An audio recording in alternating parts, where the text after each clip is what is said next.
అయితే నేను రీసెంట్ గా మైసూర్కి వెళ్ళా కదా, సో అక్కడ జూ కూడా విజిట్ చేసాం కదా. సో ఆ జూని ఈ లాంగ్ వీడియోలో చూపిద్దాం అనుకుంటున్నా. స్పెక్స్ పెట్టుకుని చూపిస్తున్నామంటే ఎందుకంటే మేము కొత్త స్పెక్స్ అయితే కొన్నాం కదా, సో చూపించాలి కదా, కొత్త దానికి న్యాయం చేయాలనేసి ఇంకా స్పెక్స్ పెట్టుకొని మరి ఆస్వాదిస్తున్నాం అనమాట. అయ్యయ్యో నా ఫ్రెండ్ ఎంత కష్టం వచ్చిందో, చెప్పులు లేకున్నట్టు నడుస్తుంది.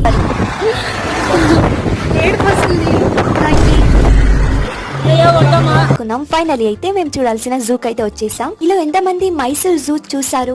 అబ్బా, బయట నుంచి చూడడానికి ఇంత బాగుంటే ఇంకా లోపలికి వెళ్తే ఎలా ఉంటుందో అనుకుని వెళ్ళాం. ఇంకా లోపలికి వెళ్ళిన మా ఎక్స్పెక్టేషన్, వీళ్ళని చూస్తున్నారా, జూకి వచ్చేసి రియల్ అనిమల్స్ దగ్గర పిక్చర్స్ తీసుకోవడం మానేసి స్టిక్కర్ అనిమల్స్ దగ్గర పిక్చర్ తీసుకుంటున్నారు. అయినా వీళ్ళేమైనా వాళ్ళ బామ్మర్దిలా ఏంటి, వాళ్ళు సెల్ఫీ అడగగానే ఇవ్వడానికి. ఒక్కొక్క అనిమల్ ని చూస్తున్నాం కానీ ఫేస్ మాత్రం చూపించట్లేదు, వాళ్ళ బ్యాక్ మాత్రం బాగానే చూపిస్తున్నారు. చూస్తున్నారు కదా, లయన్ చూడ్డానికి చాలా బాగుంది కానీ దూరంలో ఉంది, అలానే దగ్గరకు వస్తే మేము అయిపోతాం.